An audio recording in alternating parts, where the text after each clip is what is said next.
Hey everybody, it's Ben. I'm here with Grossmeister Oleksiyenko and non-Grossmeister Thomas Gaul. Not quite a Grossmeister. He's more of a gross master. Gross. The different kind of gross. Yeah, the truth hurts. Hey, I'm a lawyer. I'm used to much worse insults, okay? So, Hello, everyone. Hey guys. Thank you, Ben, for having me. Yeah, spasiba and pожалуйста and stuff like that. My Ukrainian is bad. That's My in Russian's Russian. I can worse. teach you Ukrainian. Дякую. It's спасибо. Дякую. Yakuyu? Дякую is Ukrainian for спасибо. Yakuyu. Дякую. Yeah. Yes. Cool. Thank you, Ben. So we have a charity match. Thomas Gaul is putting up the big bucks against Grandmaster Oleksiyenko. They're going to play a rapid game on chess.com, and I'm going to do commentary. Probably I should mute myself when they start the game on Zoom so they can't hear me say how great their moves are. Yeah? Yeah, if you know how to do that on Zoom, yeah. Yeah, we did that like between rounds with the Botez ones. We muted it so they Oh, couldn't. okay. Yeah, Yeah. I agree with that. So yeah, when you guys are actually playing the game, let me get rid of this. Oh, yeah, I nonsense. remember. Yeah, you just clicked it. Yeah, now let me follow one of you. Who has the easier name to follow? Thomas, what's your handle? T-Gauls. T-G-A-U-L-S. S? That's easier. Yeah. S is in Sam? Yep. Okay. Okay, I'm following you, so when your game starts, it'll just pop up on my screen, and then I can mute myself. This is charity for Ukraine. You guys have given to my charity before on my stream. We've raised $15,857 so far in about 5 days, and we want to raise about 9,000 more. So this is your chance to donate to the Grandmaster match. And Grandmaster Oleksiyenko's team just won a team tournament in Iceland. How many Grandmasters were there at the tournament in Iceland? Oh, I don't know, 10, 15. It was a club championship, so I was playing board one, and all of my opponents we played 5 rounds. It was second leg of the 10-round tournament, and I had 4 GMs and 1 IM, strong IM that has norms, and I scored plus 2, even increased my rating. I thought I would lose all my games because my mind is not at the chessboard. And I haven't studied chess in a while, but I managed to focus and even increased my rating. Okay, cool. So, and your family right now that escaped, they're in Poland right now? yes, they're in Poland, a few hours drive from Rzeszów, which is like on one line with Lviv, and we are in the mountains, in Carpathian Mountains of Poland. And Thomas's family, before he started the match, they escaped to Kansas because they didn't want to see the crushing that might happen soon. So they also escaped. Yeah. Also not easy to get to Kansas from Missouri. Yeah. All right, you guys can start whenever you want, and then when the game is over, we can talk about Ukraine, and you can tell stories and so forth. Okay. I'm gonna challenge you, Thomas, right now. Do you want to play white or random? I prefer white. I need every advantage I can get. Okay, I'm challenging you with rapid game 15 plus. Hopefully 10. you guys can't hear me now because I muted myself. Thanks, Tisker Tasker 48 for the $25. Let's see. Okay. I think they can't hear me. I think I did it right. I can. Finally, a grandmaster has stopped ducking me. Oh, why did sorry. Right. No, wait a second. It's okay. Go ahead. I'm gonna do this then. Now you have. He says. I clicked the wrong button. I thought. Okay. Yeah. Okay, Oleksiyenko obviously has white, and Thomas has black. So I think they muted us on Zoom. I'm not sure if they muted us on the stream, but I'm gonna focus on chess and be quiet. Yeah, you guys can. Well, they can't hear me, so yeah.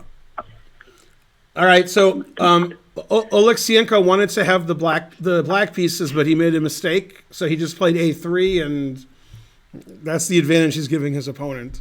They're playing a 15-minute game, and obviously they have an increment because there's more time. 15-10, 10-second increment. And Thomas Gaul's rating at his peak was probably about 1900. And Oleksiyenko's about, I think, 25-75 FIDE Grandmaster from Ukraine. His family escaped, and they're in Poland, and he was just in Iceland playing in a team tournament. And he's going to talk about what's going on in Ukraine and escaping and all that kind of stuff after the game's over and such. And so on. Thanks for the donation. Let me refresh. This is the Ukraine charity stream giving to Ukraine. 15,882 is the current total. And so forth. Okay, so, well, obviously if this pawn was on a2, this would be a theoretical position where white has black, so he has the extra move a3 in, which doesn't help very much. Doesn't hurt that much. Yeah, they're playing like a reverse kind of semi-Slav, or you could say that white's playing the London, if you'd like, with the move a3. Probably not a move he would have played otherwise. And the engine says it's about equal. Obviously, the players can't hear me because they're not going, no, no. I muted myself on Zoom, so the only way they can hear me is if they're watching the stream. They don't look like they're watching the stream. Ooh, Perrier. Reverse Chebanenko, says Spencer. Man, if one guy's name is Oleksiyenko and the opening is Chebanenko, that's who I'm betting on. Got to bet on somebody. And so forth. Okay, he played c4. That's explosive. Not too explosive. $20 for I Am True 63 to the Ukraine charities. Thank you. It's funny, c4 normally would be not strategically very good, but it's not that bad here because white's already played a3. White can easily play b3 and take back with the a pawn, which he'd like to do. So actually c4 actually makes more sense when a3 is played, because if white plays b3, that ruins his pawn structure a little bit. But if white's pawn was on a2, then I wouldn't like c4 at all because of b3. So now probably white is thinking about whether to play e4 or not, or to play queen c2 first, or to just ignore all of that and play bishop e2 castles. Or he could play knight e5 and try to play f4. He could also play bishop h4 here, pinning the knight, because he wants to play e4. So there's like 5 moves he's considering here. He's considering e4, b3, knight e5, bishop h4, bishop e2, and queen c2. And they all look reasonable to me. e4 is a little crazy, but since this pawn is weak, you can get away with it because you're putting pressure on all the pawns here, and you're threatening e5 winning. So he's calculating e4 and knight. I mean, just every move I mentioned, he's looking at, and so this is a big thing for him because he's not sure what the right plan is, and that could change the course of the game. And he's also thinking about what black's next move is. Is black going to play queen c7 and e5, or queen e7 and e5? Is black going to play knight e4, which is unlikely? So he played knight e5. Okay, and he wants to play f4, knight f3, bishop h4, g4, play super aggressive. Also, if black takes, white takes with the pawn and forks the pieces. Frankly, ridiculous. Thomas Gaul is the sponsor. He wanted to play a match with the Grandmaster, and he's going to donate at least $1,000 to Ukraine Fund. I'm not sure if it's my Ukraine Fund or another one, assuming he loses the match. Pretty good assumption. Okay, so I expect him to play f4 here. He could play knight here, but I doubt it, because that gives away the e4 square. Could also take on c6, also reasonable. So he's either gonna play f4 or knight c6, and there's a small chance he'll play knight g4. I don't think he'll play knight g4. I could be wrong. These are all big decisions. Knight takes c6 and f4 are quite different moves. Yeah, the engine says black is fine. White's a3, I think, actually helped black in the structure, so he actually did give him a little spot. Thomas Gaul lives in Missouri. And he I saw him at the chess club in St. Louis all the time when I was there. I'm not sure if he still lives in Missouri, actually. I mean, he did 10 years ago. And he's a chess sponsor. He gives money to streams, and he donates to the chess club and so forth. And he's a lawyer by trade. He's an attorney. F4, that's what I expected. I thought that was the most likely since he played 95. And he's going to play bishop h4 and push his pawn, or he's going to put his knight here, or just bishop e2 and castles. And this position's fine for both sides. Black can play on the queen side and try to advance there.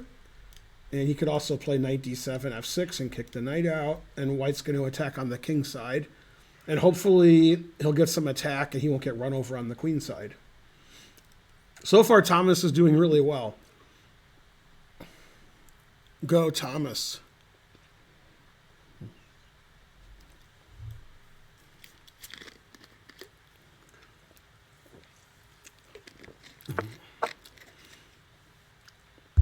White is the grandmaster, and black is Thomas Gaul. On the screen, Thomas Gaul's on the right, and Oleksiyenko's on the left. Oleksiyenko has his hand like this, and Thomas Gaul is sitting like this with the top of his head cut off. Oleksiyenko's in his 30s, and Thomas Gaul is not. So that's how you know. Got to know something. One looks like they're in their house, and one looks like they're in a hotel room. Although that's a nice hotel room. He's got a thing. I'm not sure where he is now. One guy's obviously in his house. You can see like his kitchen behind him or something. Thomas Gaul has the glasses. That is correct. Yeah, if you're not sure which one's Oleksiyenko, you could go to the internets and type in his name and see pictures of him. Then you'd be like, oh, that's him. That would take like 10 seconds, so you don't want to waste your time. Yay, Karen just put information on Mykhaylo Oleksiyenko. All the pertinent information. If you want to donate to Ukraine, then type !Ukraine and donate to the place, and then we'll update occasionally the ticker. I'll update it now. Might be accurate already. Nope, $15,902. Holla holla. Can I holla at you? Holla holla holla holla holla holla holla holla holla holla. Yeah. If you want to see what charities we're donating to, if you go to the !Ukraine link, which Kangaroo just did, the top link is to donate. The link under that is to see which charities they're giving to and what they do and such, mainly and such. I didn't hook them up. I think Kavutsky did. Pretty sure, but I'm not 100% sure.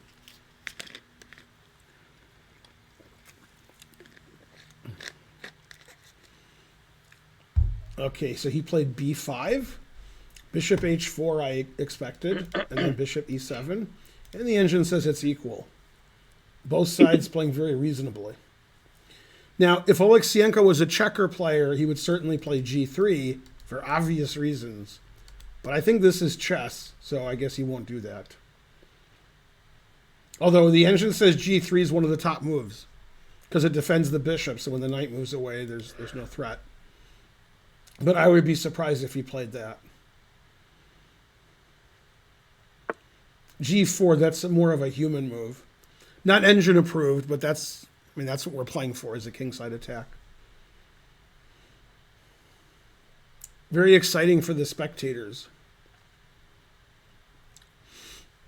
Now, Oleksiyenko, who has white, his team just finished a tournament in Iceland, which they won, and they had a prize ceremony and a lunch from the organizers, so that's why he was a little bit late today. But not too late.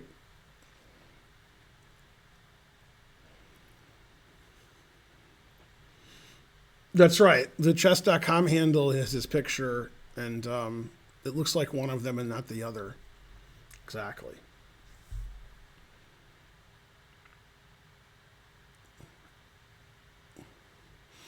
I wonder if you guys saw the Lakers game yesterday with Golden State. Golden State's lost 8 of their last 10. Amazing. All right, this is just the kind of game we want to see. Black is advancing on the queen side, and white's advancing on the king side. Black's lost to tempo by playing bishop d6 to e7, which probably doesn't matter very much because White's played bishop f4, bishop g3, bishop h4. Okay, he took on e5. Normally you take with the d pawn here because you want all these pawns together and you get the d4 square for your knight.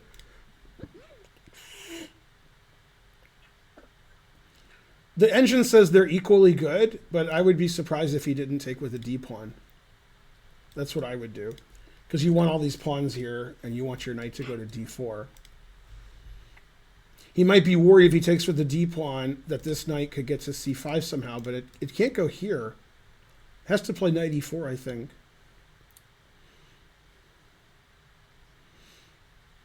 Anyway, he's doing a good job taking his time because these decisions will change the effect of the game. Each capture is completely different. If he takes with the f pawn, he might want to play bishop g2 and e4 later. Probably if the pawn was on g2, he would think more about taking with the f pawn. With the pawn on g4, it makes more sense to me to keep all these pawns together.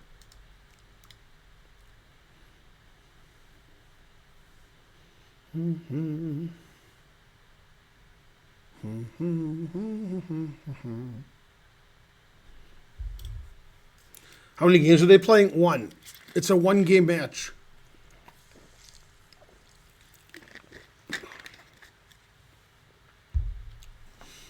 Stop the game. It's too exciting. He's a very thoughtful player. Even though his opponent's not so high rated, he's like, okay, wait a minute here. Let me consider the ifs, or contemplate the ifs. Sorry about that. Gotta remember my my Pulp Fiction. It's early. Big money, no whammy, stop. $100. Thanks, Velcro Jesus. Putting us over 16,000. Woohoo! Hooray! He took with the F pawn, surprising me. That's why he's from Ukraine and I'm not. Yay, we broke 16,000. Only 9,000 more to go to reach our goal. Hooray! So Thomas has a choice of knight e4 or knight e8, and they're about the same. They're about equally good. Those are his only choices. He also has 3 ways to blunder his knight. There must be 50 ways to blunder your knight. Play knight d7, Jack. Play knight takes g4, knight h5. Stan. Don't need to be coy, Roy. Just play knight e8. I'm predicting he'll play knight e8. I did a good prediction last time when I predicted DE. What can I do? Go, Velcro Jesus.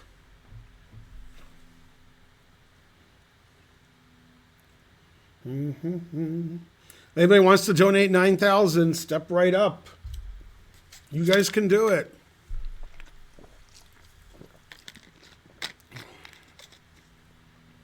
Yeah, probably peak rating was around 2,000. Yeah. Now he goes to old school. Yeah, I got FE wrong and knight e4 wrong. Now I predict bishop takes e7. But he could play bishop g3. Could, but I think bishop takes e7.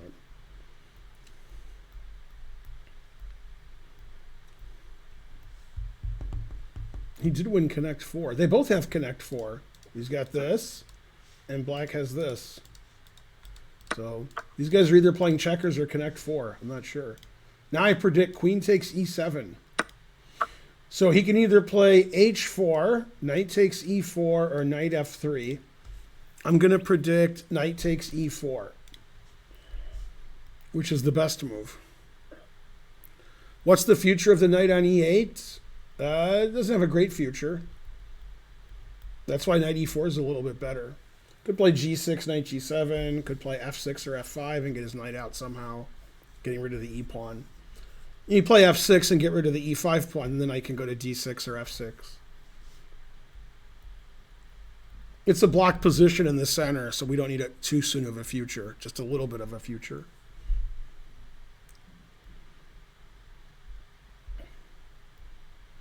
Watching this game, it's hard to tell which one's the grandmaster. Yay, I predicted right. If he tries to throw in a check, the knight's going to block, so that would be a horrible blunder. But he's thinking about it. He's like, the king will move. He's like, oh, wait, then I can block. Then he takes. So he could play h4, bishop e2, bishop g2,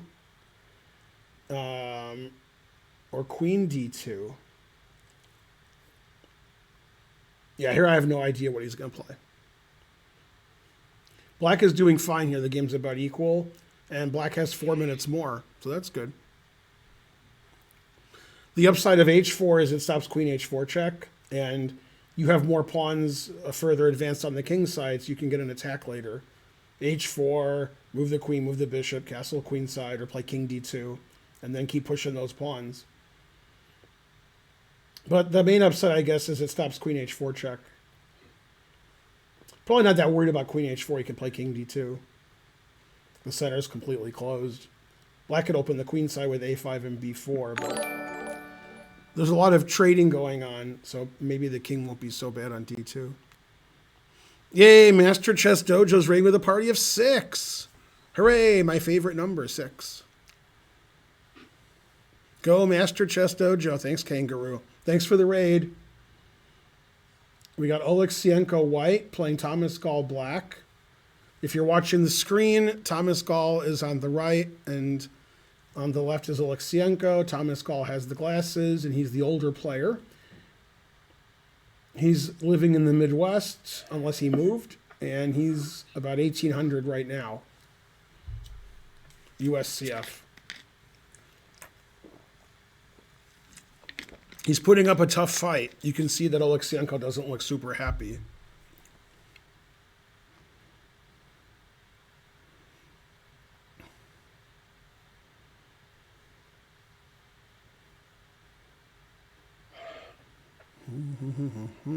Shaking his head, choking on his rage. That's the Grandmaster. Yay. A4. Always play a4 when their pawn's on b5. Rawr. He's trying to destroy this pawn structure here and take black's notice away from the king side. He's like, forget about the king side. Look what's happening on the queen side where I'm destroying it. All right. The engine doesn't like that white's pushing all his pawns in the center, the king side and the queen side. But the truth hurts.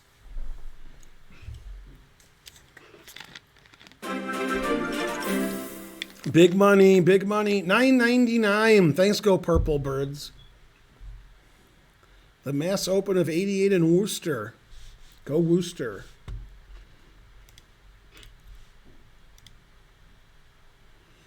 We'll update the donation thing there. That is current. It's Master Chess Dojo.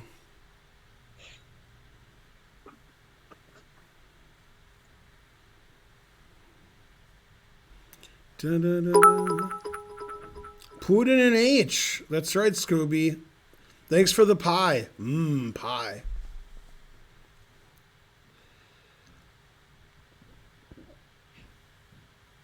Wait, now who is this Master Chess Dojo?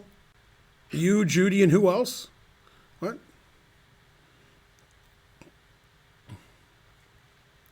Ale, Ben. That's me.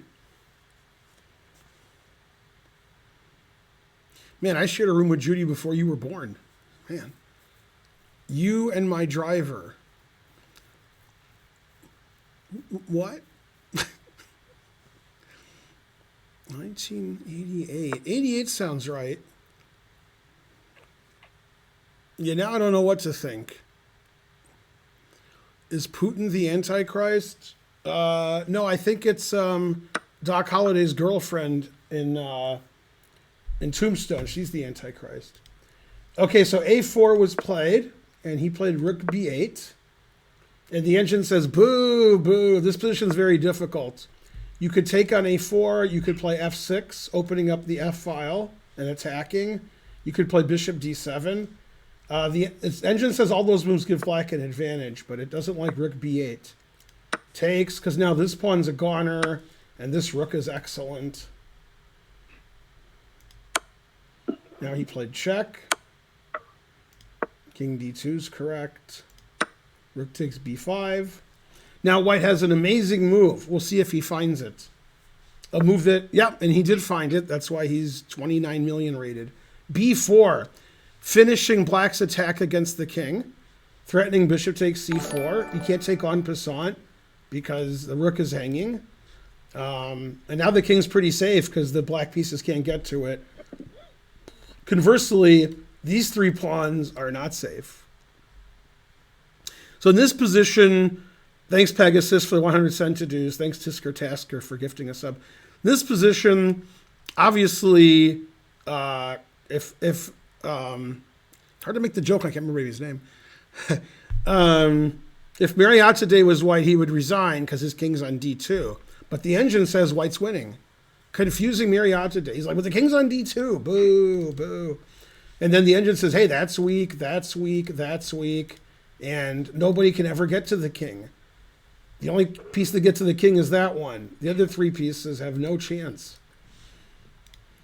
So the engine says white's doing good. Good. The engine wants to play the insane rook takes e5 with the idea of takes rook d8 check.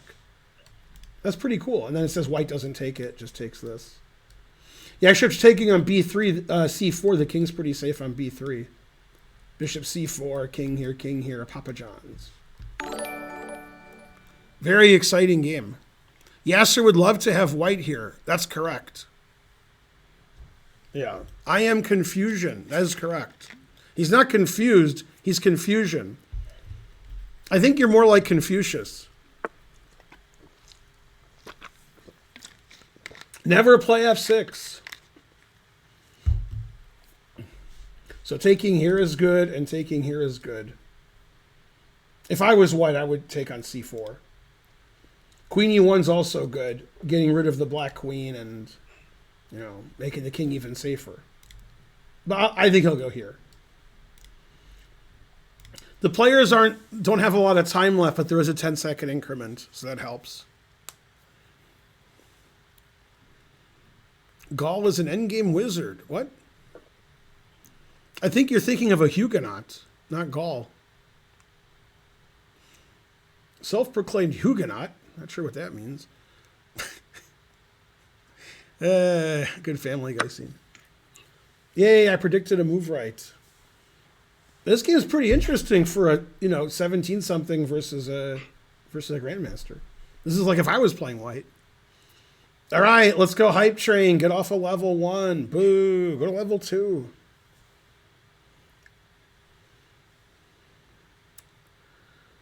Murphy didn't appreciate being alive. What? Boo, boo. This is a very intense game considering it's for charity. Both players want to win and such. Always retreat. So he saved his rook and he saved his pawn on a7.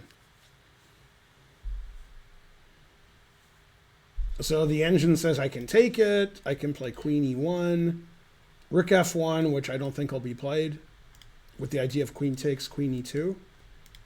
All these endgames are bad for black because this bishop is so bad on c8. It doesn't have a future. This bishop's great.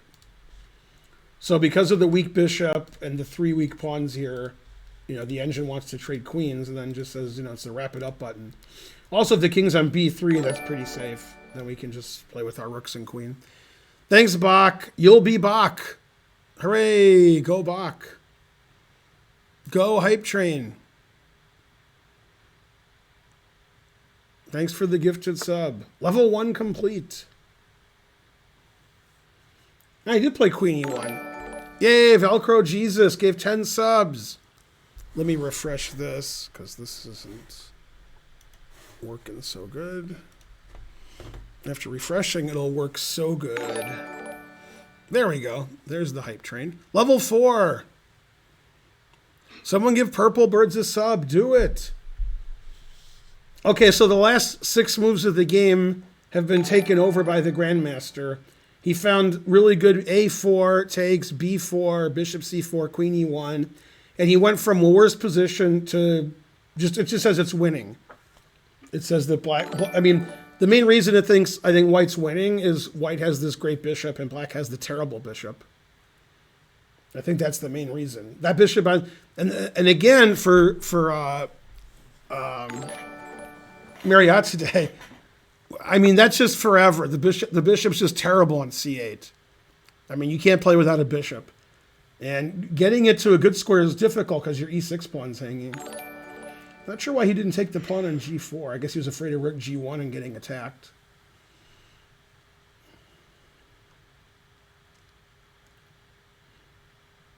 This makes it easier for white to trade queens with a later queen g3. In fact, you could play queen g3 now.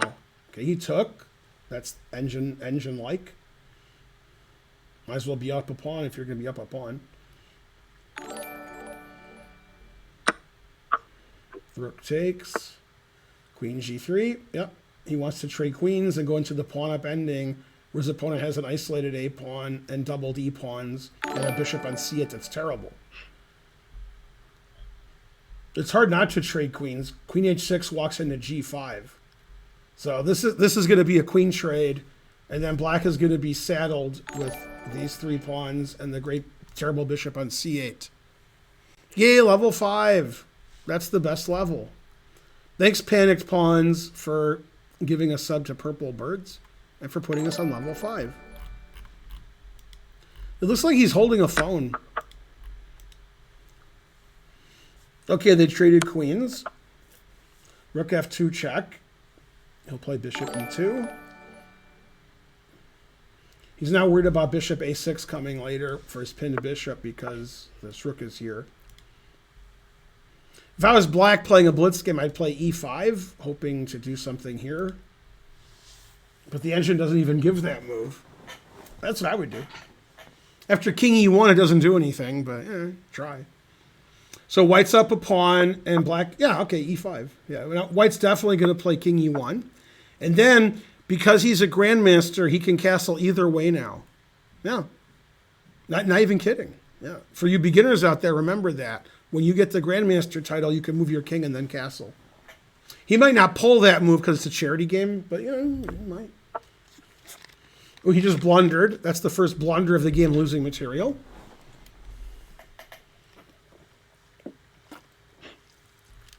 It's a good psychological blunder. The bishop just came from c4, so he forgot he could go back to c4. Now white's threatening rook takes a7, bishop takes f7, etc. And white's up a pawn. And the time situation has gotten closer. Black was up 4, 5, 6 minutes, but he's not now.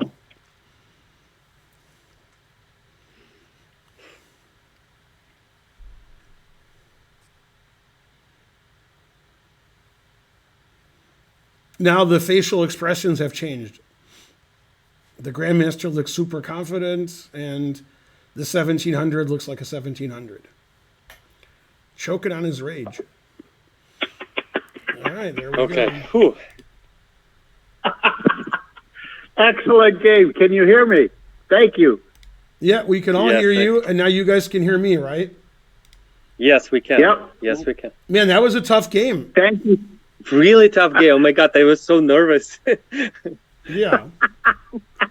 Well, thank you so much, Grandmaster. And Grandmaster Finegold, thank you so much. I really, really enjoyed it. I know this was an inconvenience to everyone. I wish I had that last blunder, but that's why he's the Grandmaster and I'm not. But I wish you nothing but the best, Grandmaster Oleksiyenko. I have arranged with my girlfriend to make a donation, but Ben, should I make it to your site or Grandmaster Oleksiyenko? You sent me a link to the bank, and I'll do that. Whatever. Yeah, do what Oleksiyenko says. Yeah, he's the man. Okay. Yeah. All right. And I noticed that it went to the Ukrainian Armed Forces. I hope that it buys them the stuff that they need, and I hope that, well, I won't say this turns out all right. It already is not going to turn out great, but I wish nothing but the best. I guess what I would say, Grandmaster, there's a Ukrainian, or maybe it's a Polish saying, and I'd add to it a little. What you guys are doing, there's a saying, it is better to die on your feet than live on your knees. And I would add to that, and it's especially bad if you go to your knees and they kill you anyway, because that's what I think the Russians would do if the Ukrainians just submitted. And that's just my opinion, but you guys are an inspiration to the world. I want you to know that. I really do. You guys are great. I can't express my admiration enough. As a former Army officer, you're fighting. I'm actually studying the military tactics of the Ukraine as a retired Army officer, and you guys are doing a lot with what you've got, and that's fantastic. That's an inspiration. Awesome. I'll let you guys talk on the stream now. I'll go, and I'm going to leave if that's okay with you, Grandmaster Finegold. You guys talk. You guys are the star. Thank you so much. Long live a free Ukraine. Thanks for the tough game. That was a really good game. Thanks, Tom. Well, take care. Take care. Good luck. Bye, Tom. Thank you, Thomas. Bye. Bye, Tom. Yeah, when he gets off. Okay. Do you guys want to keep doing something? Yeah, we're going to talk about Ukraine and such. Okay, he's off. Okay, let me just fix. Yeah, Karen's gonna is gonna fix things so that the layout. I was cut in half. Yeah. Yeah. It's because Zoom changes when there are less people.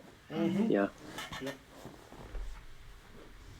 That's all right. Yeah, after you played A4, he fell apart. Yeah, I did not like my position, to be honest. I you were right. D7. What did the engine bar say? How bad you my were down position like was? 0.75. Okay. After A4, he should play F6. F6. I suspected that was the move. Yeah. And take on F6, Queen F6, King D2, and then what? And then some just casual moving. What's funny is it really hated Rook B8. After Rook B8, you were better the rest of the game or winning. It really hated Rook B8. It liked B takes A4 better, Bishop D7 better. D7, I didn't like Bishop D7 too. Okay. Yeah, it didn't like Rook B8. It said that was really bad. Well, your B4, obviously he missed this. And then, after that he's in a lot of trouble. Actually, I didn't see B4 till the last minute. I was planning Rook E2 or Rook A2 all the time. And then it was like, wait a second. I have the B4 move and that's it. Yeah. Very good. I played A3 because he was supposed to be white, and I'm tired, and I clicked challenge white, and I got white pieces, and I was like, okay, let me play A3. So tell us about the escape and the Ukraine and whatever you want to tell my viewers and donations and stuff like that. Yes, all the donations. Thank you, Ben, for doing this for 5 days already. And Ukrainian people do need support. Ukrainian army needs support. We're fighting against one of the biggest and most cruel armies in the world. So it started on Thursday. And Thursday morning, it was Wednesday was all good. Thursday morning, we wake up as horrible news. They are bombing Kyiv. And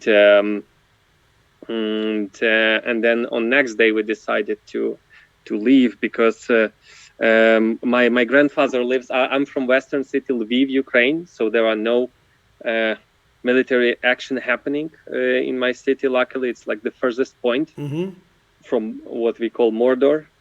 We call them orcs. They are attacking us like orc.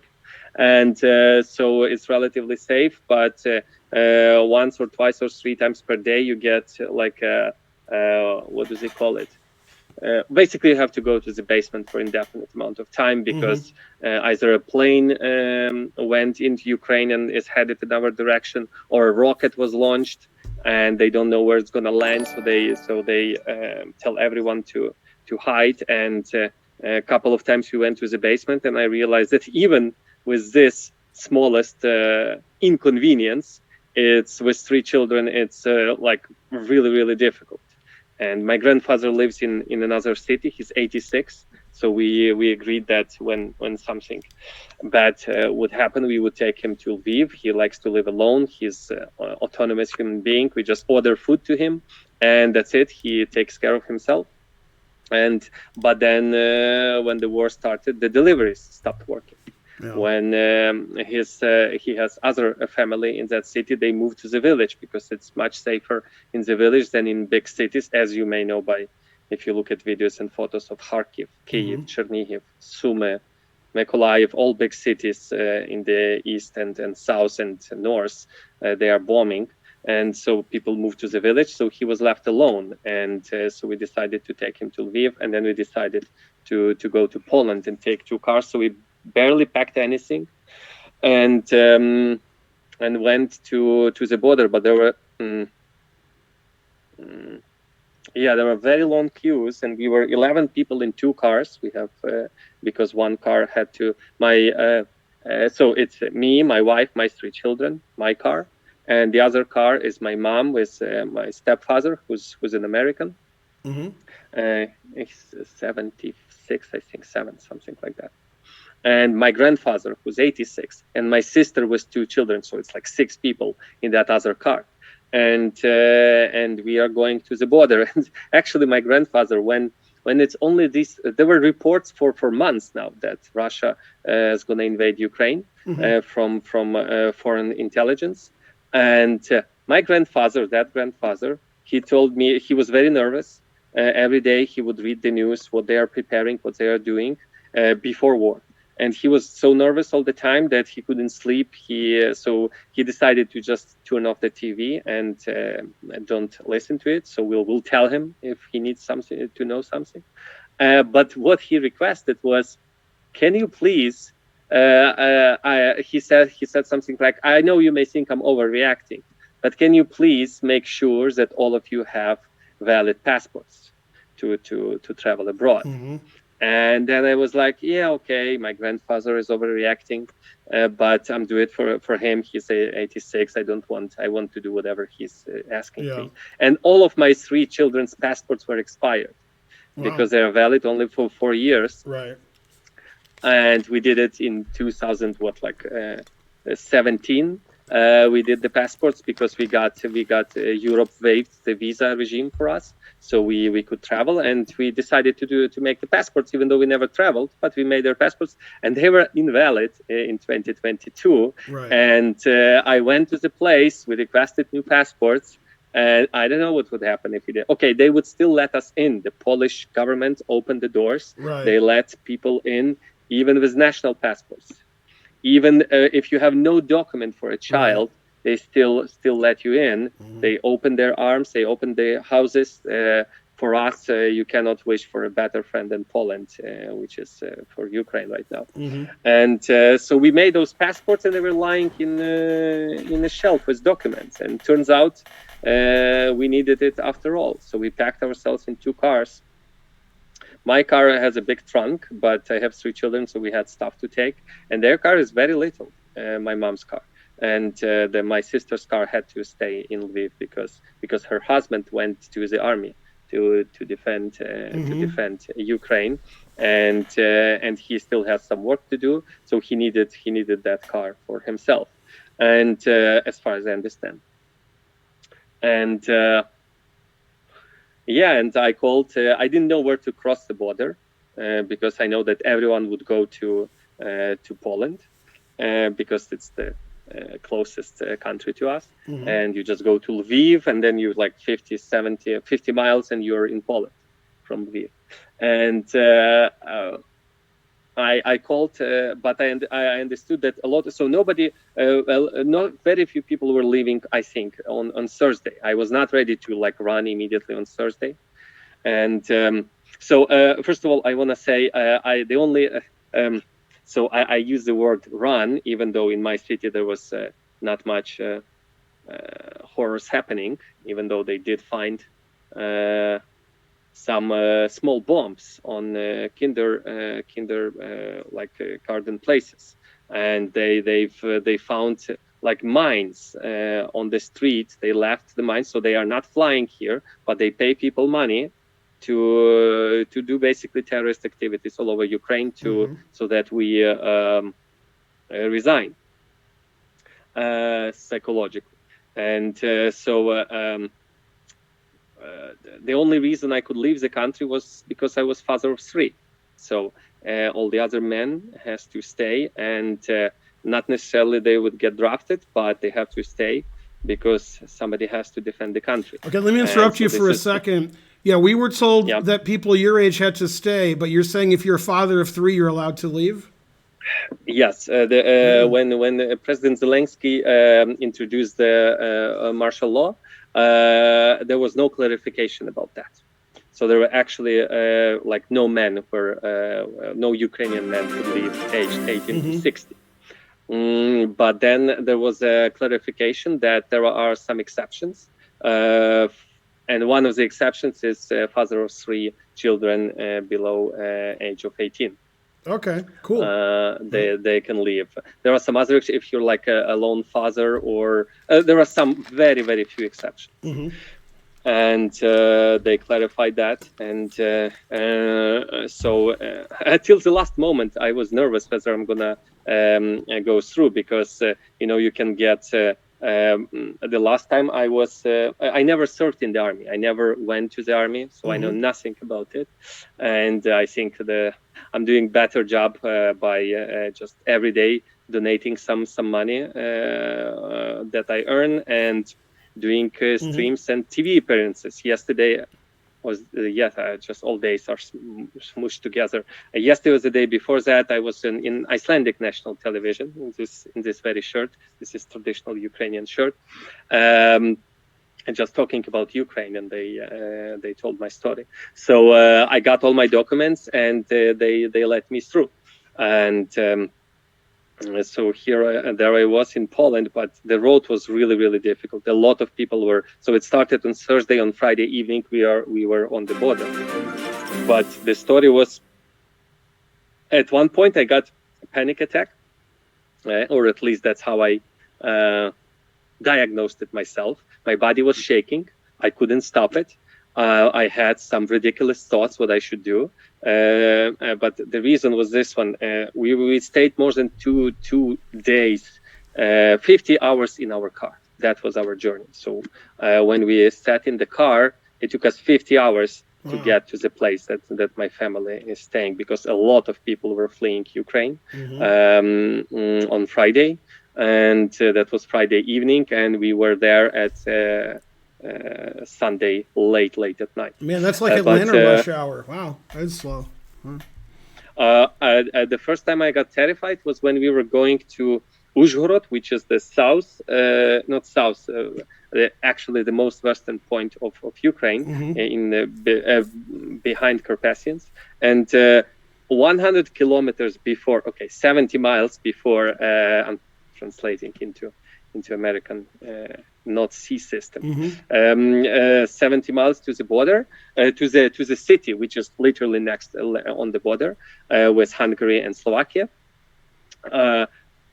I stopped because there was a car in front of me on a highway, and there was a car in front of it, and a car in front of it, and a car in front of it, and you physically couldn't drive 100 kilometers before, 70 miles before the border.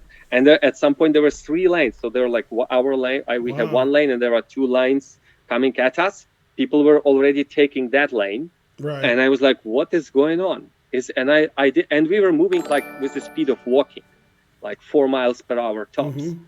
And I was like, I did the math in my head. How much time would it take I was like, oh my God, I got terrified. But then I realized that, okay, this is middle of the night, kids are crying. How can a child like 4, 5 years old sleep in a car? It's difficult. Like you cannot lie, and you cannot shower, and so on and so on.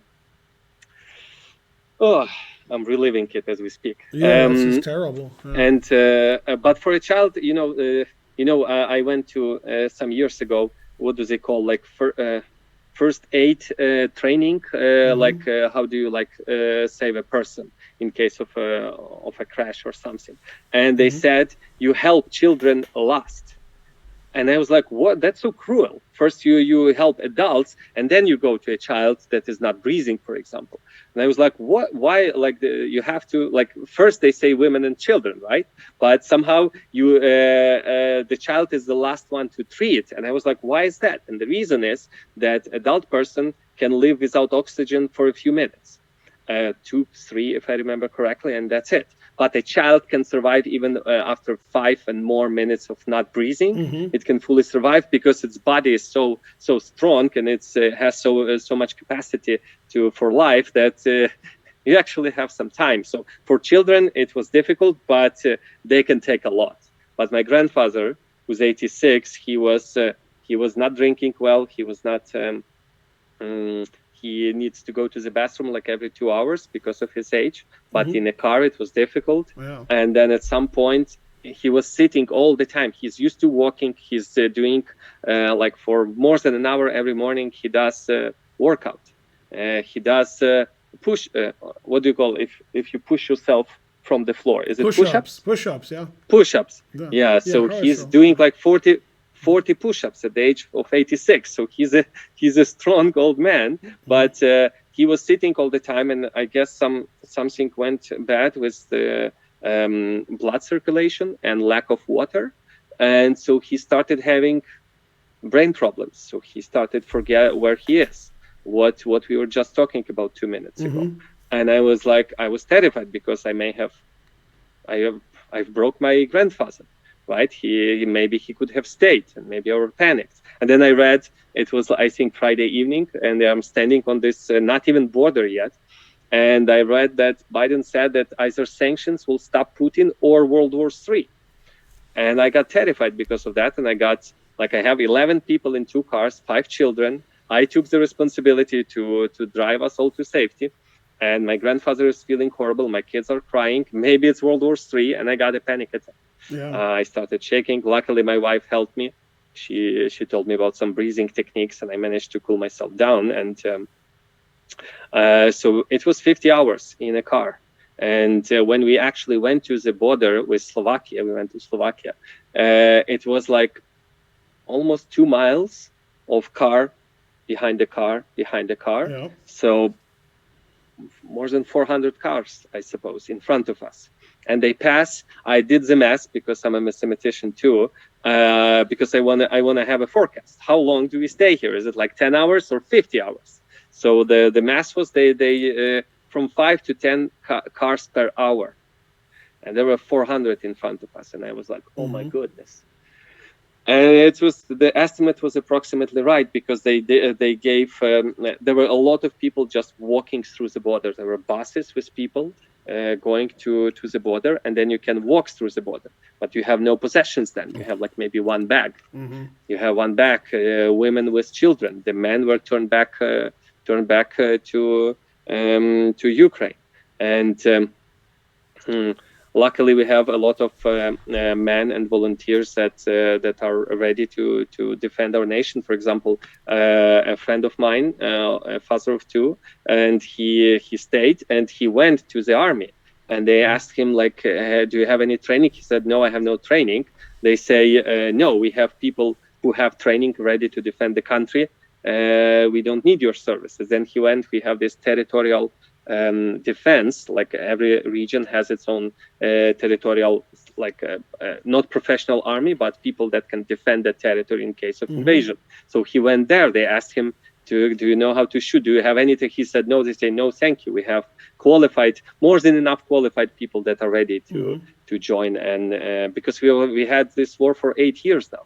But the world has forgotten about that, and because it was like maybe a few deaths per day, that's not a big deal, and so on. So we have a lot of people with military experience, and we do need help with the artillery weapons. Like we have people, we need planes, we need machines to fight the cruelest and the biggest army in the world. Yes. And we're staying in Poland. My family is in Poland, so we crossed through Slovakia, and then we drove a few hours to Poland, and we were at a lovely place where that family, it's amazing. They took us as their own. They didn't want to charge us money, even though we have no problem to pay for ourselves. So it was a long negotiations to play less than market value to them because they didn't want to take any money from us. And I said, yeah, there are other people who. So your whole family is safe now in Poland, everybody? Yes. since Sunday night. Yes, Monday Wow, morning. that's good. What a harrowing adventure. That's just terrible.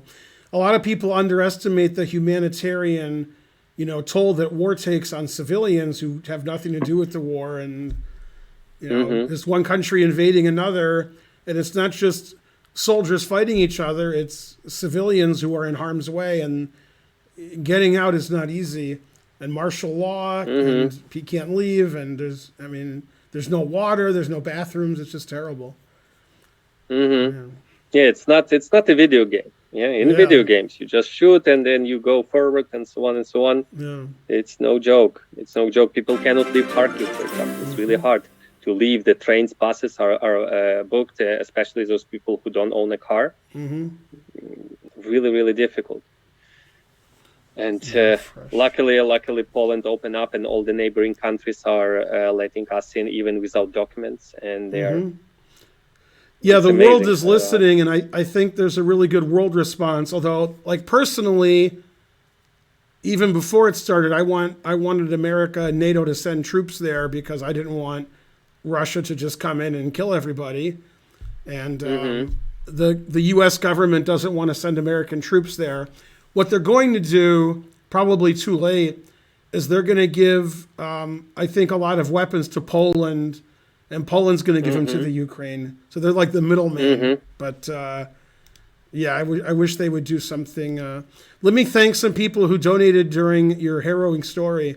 We had Bob Martin, SCB, give $50.40 to Ukraine. Grungewort gave $100, and Enzian Hiroro gave $20 to help the charities. I'm using a fund, and the fund donates to 9 different charities for medical aid and supplies and water and food and first aid and just helping the people of Ukraine. And you never know if a charity is legitimate when you're here. So I figure if I give the 9 charities, at least 6 or 7 are legitimate. So, but I've heard of them all. So they should be good. And you have your own charity. You have a link that you have where they can give to the Ukraine Armed Forces. Yes, I can give you. There's a link by the National Bank official. They opened up the account to support our army, and it's in multi-currency account. They already collected mostly from Ukrainians. I think $300 million, maybe even more, because I'm not sure about the exchange rate. So this is the official. I sent it I'm going to try Zoom. to paste this.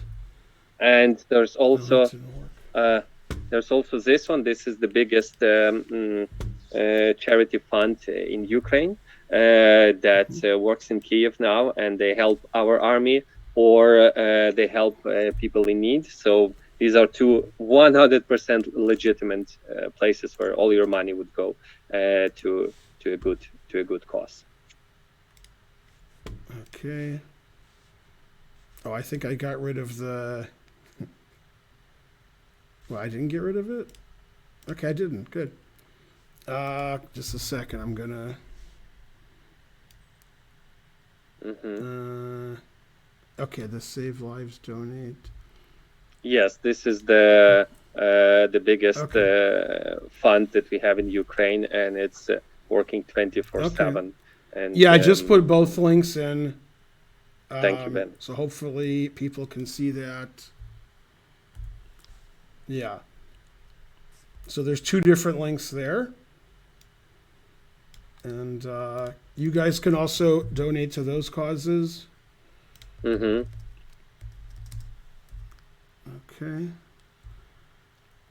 Delete. Okay. Yeah, I put them in the links several times in the stream so people can see that. And obviously, there's a lot of Ukraine charities. You can donate on everybody's stream. They have their own charity. I'm happy you were able to play some good chess, not against Thomas maybe, but against the people that mattered in the team tournament. That looked like a game that I would win. Very suspicious. Then you win all of a sudden. Then we see why you're a grandmaster and he's not after A4. So then he just totally fell apart. So I've been doing this for several days. The charity drive that I started is supposed to end on Tuesday.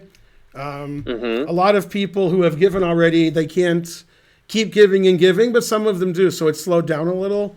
But luckily, there's so many chess streams that are supporting Ukraine, especially Hikaru's, who raised an insane amount of money. That was crazy. Insane amount of money. Yeah, 131,000 plus. That's better than I can do. But I know the Botes sisters and Rosen, and I know Gotham Chess gave $10,000 of his own money. And oh wow, I did not know. Yeah. He was moving the day the Hikaru stream was, so he couldn't get on the stream as much as he wanted, so he donated $10,000. Yeah. So yeah, it's unbelievable how the whole world is united. We all support Ukraine. We don't like the Russian invasion, and hopefully things will get better, and hopefully Russia will just, say, okay, let's have a ceasefire and talk and finish this, because it's just killing people for no reason. That's what I see it as. It's just mass murder. It's killing people without any cause. So it's just terrible. But most of Russians support it. Do you know why? Have you I've been following Russia for many years now, since they took Crimea. They have huge, major propaganda machine. Oh yeah. So, and do you know it's super effective? It's very hard to give credit to our enemy, but it's unbelievably powerful. I have this story. A friend, my sister's coworker, watched Russian TV for 20 minutes. So he's a Lviv citizen, patriotic Lviv citizen who follows the news. It was, I don't know how many years ago, maybe 5 or 6. And the cities that the Russians hate the most is my home city, Lviv, because it's the most Ukrainian-speaking city in Ukraine. And all the other cities, okay, there are a few more, but from big ones, it's only Lviv. All the other cities, Kyiv, Kharkiv, they are all mostly Russian-speaking. And Putin is coming to save Russians, because they say that we, don't let Russian language to thrive, even though our president is, he says that he needs to save Russian language and Russian people, and that we have Nazis in Ukraine, in our government. The irony is that our president is a Russian-speaking Jew. And how it's like, but the propaganda is super effective. This co-worker of my sister, he listened 20 minutes of TV, maybe it was Russia Today, I don't know.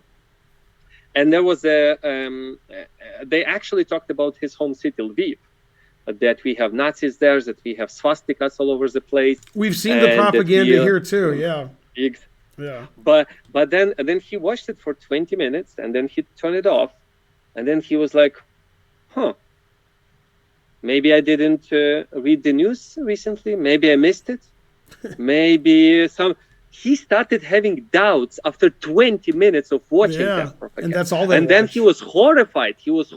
It took 20 minutes to already have doubts. Oh my God. And it's unbelievable. And people believe that we are bombing ourselves, and Russians are bombing only the military. They look at the shadows on the wall and they just stare at them, and that's all they know.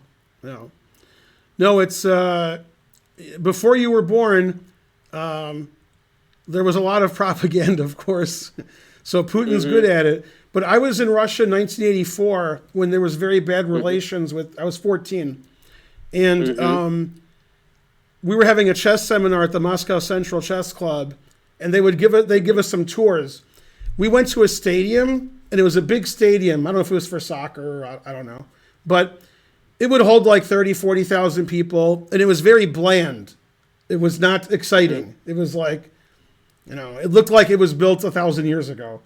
And he said, and the guy who was our tour guide, he said, this is one of our great stadiums. You guys can't do this in the U.S. because you don't have the state support that you need. The capitalism terrible, only with the state support. And me and the other American looked at each other and laughed. Because we were like, this would be the worst stadium in the U.S. But okay.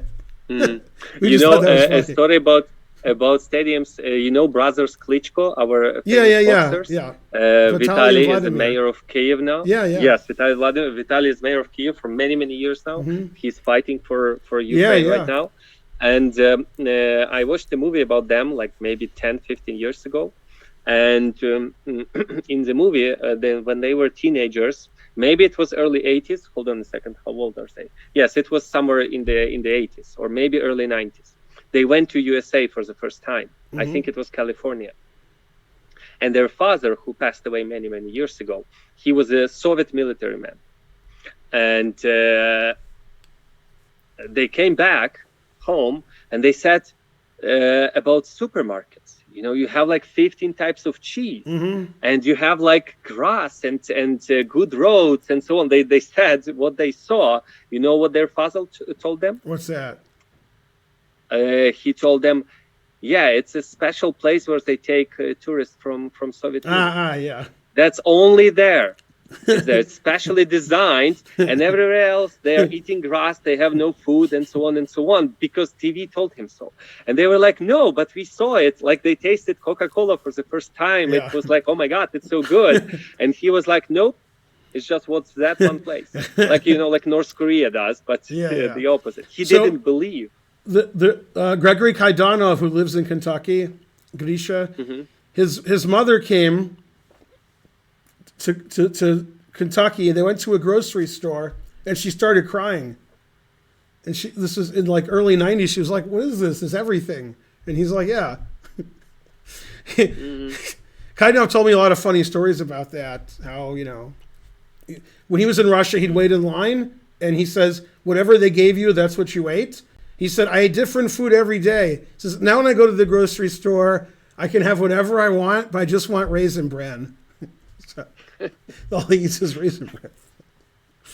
But yeah, no, obviously the propaganda machine, it's not just good, it's long lasting. It's been going on forever. And we have our own propaganda machines in the U.S. We call them Fox News. We have our own propaganda. So, yeah. But by the way, what are they saying about? I think isn't the whole USA united about this issue? Yeah. There's some terrible Republicans that are like, "Oh, Putin's great," but 99% of Americans are like, "Go Ukraine." So yeah, we're pretty united here. Yeah. I thought that with internet, the propaganda era would be over. Oh no, it's even more. They just took internet. It's even bigger. Yeah, that's right. Yeah, there's bots everywhere. Yeah. Yeah, and then Russian people, I think they blocked YouTube, Facebook, and Instagram. That's in correct. Russia Yeah. So they still had some somewhat opposition media in Russia that get some funds from Europe and USA. So they passed a law where you have to say that you're acting like a foreign agent.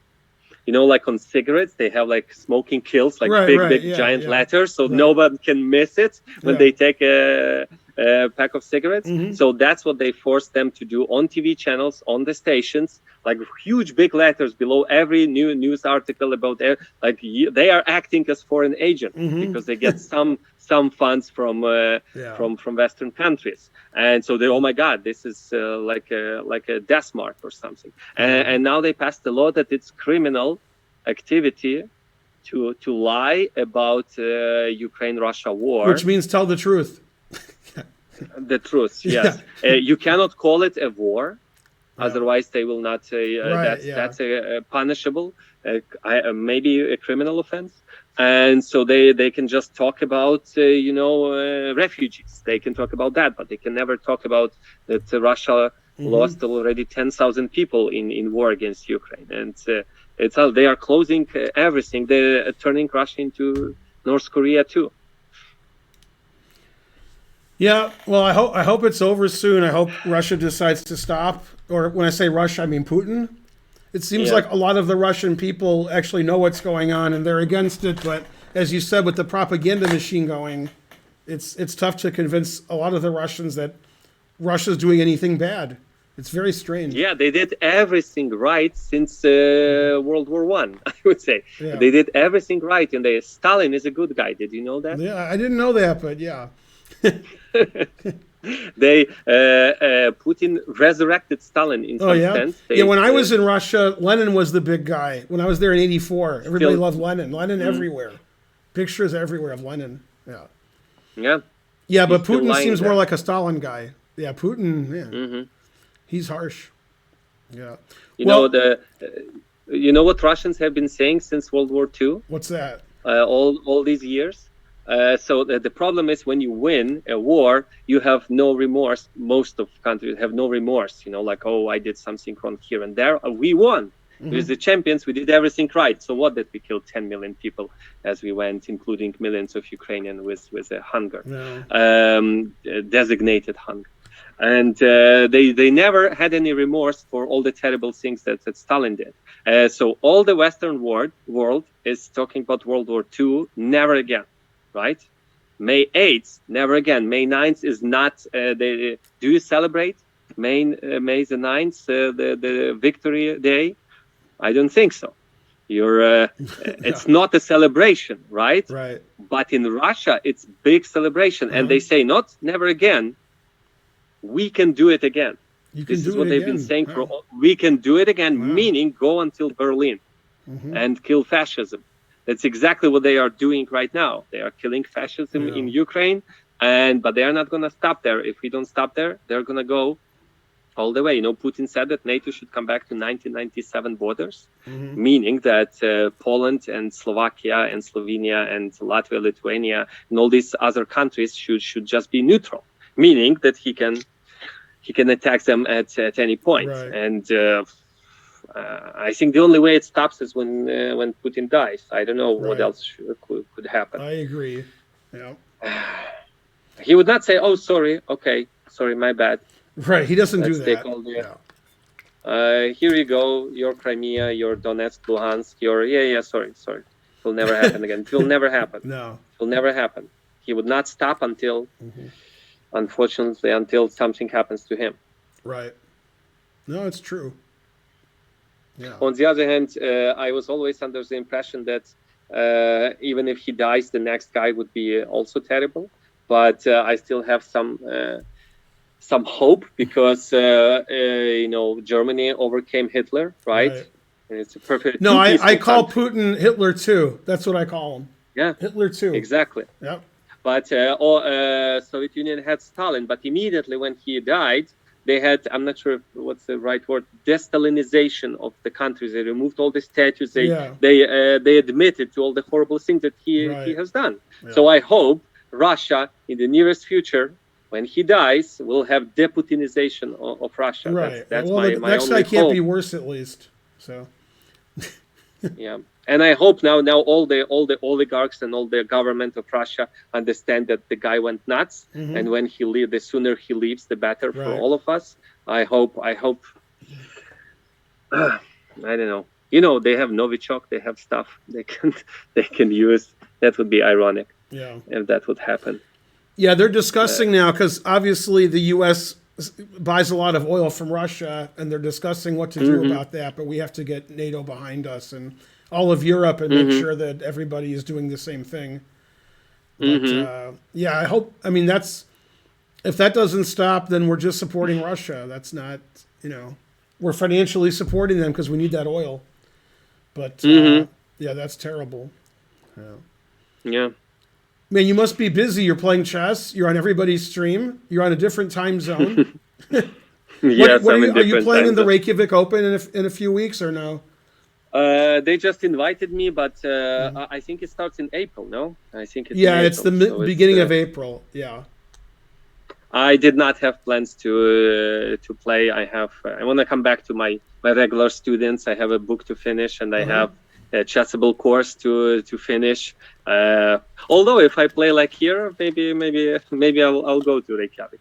Yeah. But I played it twice, and twice I had bad results, so I have I'm not too happy. No, but I have really good news. If you play, Thomas Gaul's not going to be there, so you're fine. You got no problem. Yeah. Oh my God, that was a difficult game. It was a tough Good game, Thomas. Yeah. Everybody's tough. Everybody's trying to beat you. It doesn't matter what their rating is. Everybody can be tough. I like his C4 move. I analyzed it with colors reversed against London system. Right. Sometimes with black you can go C4. Right. Just without to stop the bishop from coming to D3. Yeah, and I thought and then C4 without that was bishop. I thought C4 was better that you already played A3. That helps him. Yeah, I don't have B3. Yeah, right. otherwise That's what I was B3 telling the would people be, when I was analyzing the game. Yeah. exactly, free move. Yeah, that's right. I wish I could. Yeah. Yeah, so C4 and my bishop is stuck. I have no attack. I was like, oh my god, he's crushing me here. Mm-hmm. I was worse the whole game until rook B8. Yes, that's Yeah. what, Then you were doing great. Yeah. Well, I'll let you get some rest because I know you're doing this every day. Thank you. And Thank if you you, want to man. come on again next week, just talk to Karen and we'll get you on again. If you have any updates about your family or if the situation has changed, then you can let us know some updates. Thank you, Ben. Yeah. Thank you, everyone who's supporting Ukraine one way or the other. Every minute, every dollar counts. Thank you all for doing this. Thanks for coming on. Yep. Okay. All right. Good talking to you. Until next time. Okay. Yep. Bye-bye. Bye. All right, let me change the scene. Wait, I don't have to change the scene because, well, I might as well just go here. Yeah. All right, so Oleksiyenko, his team won the team tournament in Iceland. His family, I didn't know how he could escape to Poland, but he said that he has 3 kids, and that's an exception they give. If a father has 3 kids, they're allowed to leave. So that's good. $100. Thanks, Southern Chris. You're the best. Southern Chris better donate charity. Don't forget. Don't forget what the Ukrainians said. Southern Chris. Dun, dun, dun. All right, so we raised $16,282.67 in the last 5 days. I'm going to be streaming again tonight. I'm not sure what we're going to do. I'm on Chess TV 7 to 9. So I'll have a stream that's probably about 2.5 hours tonight. We'll be raising money for Ukraine as per usual. And we'll be on Chess TV, so we'll have more viewers. Thanks for watching, everybody. I really appreciate all the donations made to Ukraine. And now I will raid the last person who raided me, which is my good friend Hikaru. See you guys tonight. Bye.